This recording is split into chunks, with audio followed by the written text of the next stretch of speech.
Hello,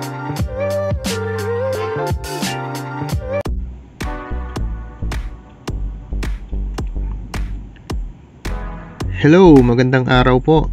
Kumusta na po kayo? Sana po ay nasa mabuti kayong kalagayan. Ako nga po pala si Mark and welcome to Mark Collections YouTube channel. Pasensya na po, medyo malat tayo or pagaw kasi medyo inuubo po tayo ngayon. Pero yan, tuloy lang. Meron po akong i-share sa inyo ngayon na isa na namang rare coin.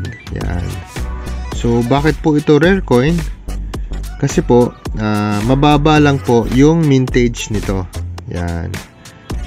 Ano po ba yung mintage? Ang mintage po ay yung bilang ng ginawang coin na ganito. Yan. So kung yung piraso po nung pagkakagawa, so yun po yung mintage. Kaya po sa pagkokonti lang po yung ginawang coin na ganon, ay mababa po ang mintage. Yun po ang nagiging rare. Especially pag matagal na panahon na po. Talagang ano na po, pakonti na ng pakonti yun. Kasi yung iba ay nawawala na at yung iba naman ay nasisira.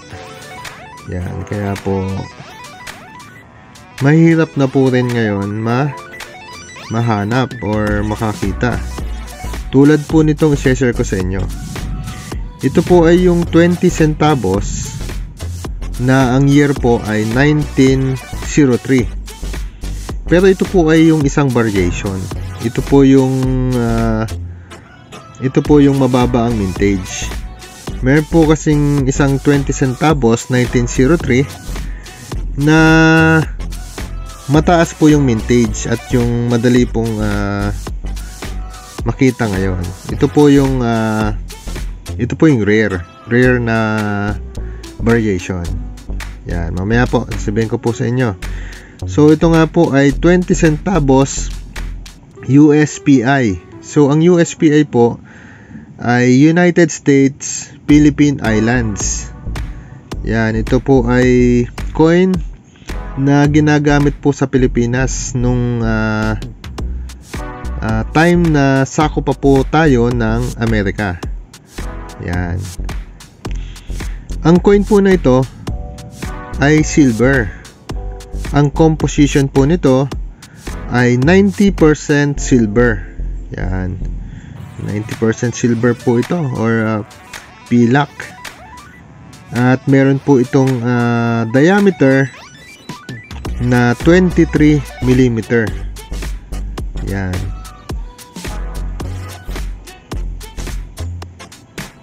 At yan po. Yung nakikita po natin ngayon, yan po yung obverse or yung harap ng coin. So yan po makikita natin sa gitna yung isang babae na may hawak po siyang hammer na nakapatong po sa tinatawag na anvil. Yan. Then sa likod po niya or doon sa background niya ay makikita po natin yung image ng volcano na umuusok. Yan. Then sa taas naman po ay mababasa natin yung 20 centavos. Sa baba naman po ay Pilipinas. Yan. So check naman po natin ngayon yung reverse or yung likod ng coin. Yan. So yun po ang reverse. Sa gitna po ay makikita natin yung agila na nakatapak po siya sa parang sanga or yung tinatawag na wreath, na sa baba po nun ay makikita natin yung shield na may mga stars. Ito lang pong coin na ito, medyo faded na po yung mga stars. Yan. Then sa taas po nakasulat or sa gilid na United States of America at sa baba naman po ay yung year of minting na 1903. Okay, so bakit po ito naging rare? Yan. Ito po ay isang variation ng 1903 na mababa po ang mintage. Yan. Okay, so meron po ako dito na isa pang 1903 na ito po yung common na 1903. So pagtatabihin po natin. Yan. Ito pong nasa left side, ito po yung common, ito naman po yung rare. Yan. So ano po bang pagkakaiba nila? Yan. Okay, ang pagkakaiba po nila ay yung mint mark. Yan, tama po, mint mark. So dito po sa common na 1903 ay wala pong mint mark. Ang mint mark po dito po makikita, yan, sa may tuldok na yan, sa baba po ng tuldok. Dito po sa common ay wala pong letter or yung mint mark. Samantalang dito po sa rare ay meron po. Kung mapapansin nyo po, meron pong letter, at yun po ay letter S, or kaya po letter S. Sa San Francisco po kasi ito na mint. Yan. Ito po yung variation na kokonti po ang ginawa, yung may letter S. Ito pong walang letter S, napakadami po ng ginawang ganito. Yan.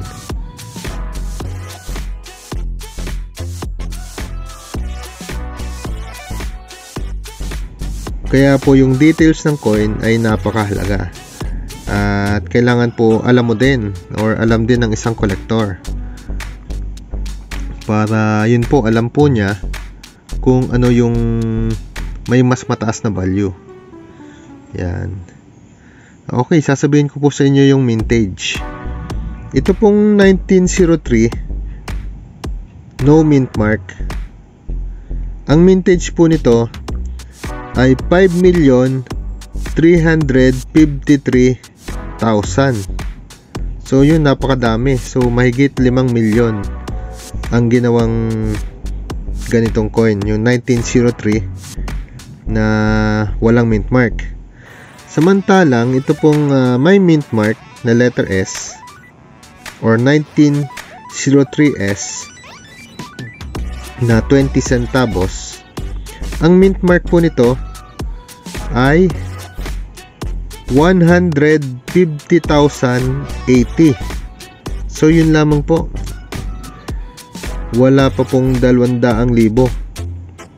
ang ginawang ganito, yung variation na ganito. Kaya po ito po ay napakailap at hindi po madaling mahanap or makita sa panahon ngayon. Kaya po yan po ay mas mataas po ang value kumpara dito. Yan. Pero sila po ay parehong silver. Pareho po silver coin. Ito po, maganda rin naman po ang price nito ngayon. Ito naman po, siyempre mas mataas po ito. Yan.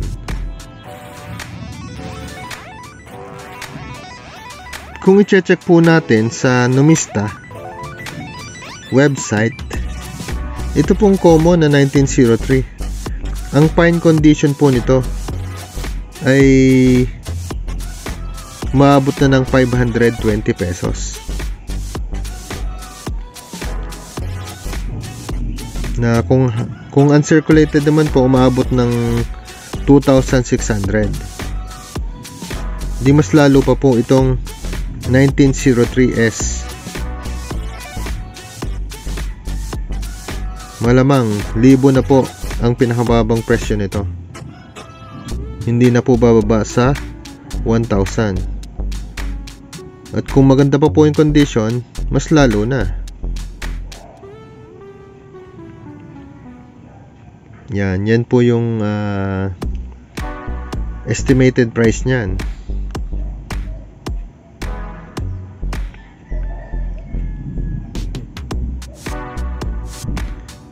Pero meron pa pong isang 1903 na mas mahirap mahanap at wala pa po akong nakikitang ganun. Yun naman po yung isang variation na tinatawag na proof. Yung 20 centavos 1903 proof. Kasi po ang baba po ng mintage nun, 2,558 lamang. Napakailap po nun at napakahirap mahanap. Ayun. Pero yun nga po, ang share po natin ngayon ay ito pong 1903S. Kaya yan, kung meron po kayong mga 20 centavos na USPI na 1903, ay i-check nyo din po kung may mint mark or wala. Ayan. Okay, nga pala, ito pong coin na ito, 20 centavos na 1903, ito po ay kasing size ng yung ating 1 piso ngayon na NGC. 23 mm din po. Ito po, meron ako dito. Yan po, magka-size po sila.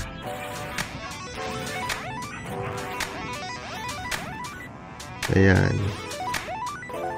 Parehong 23 mm.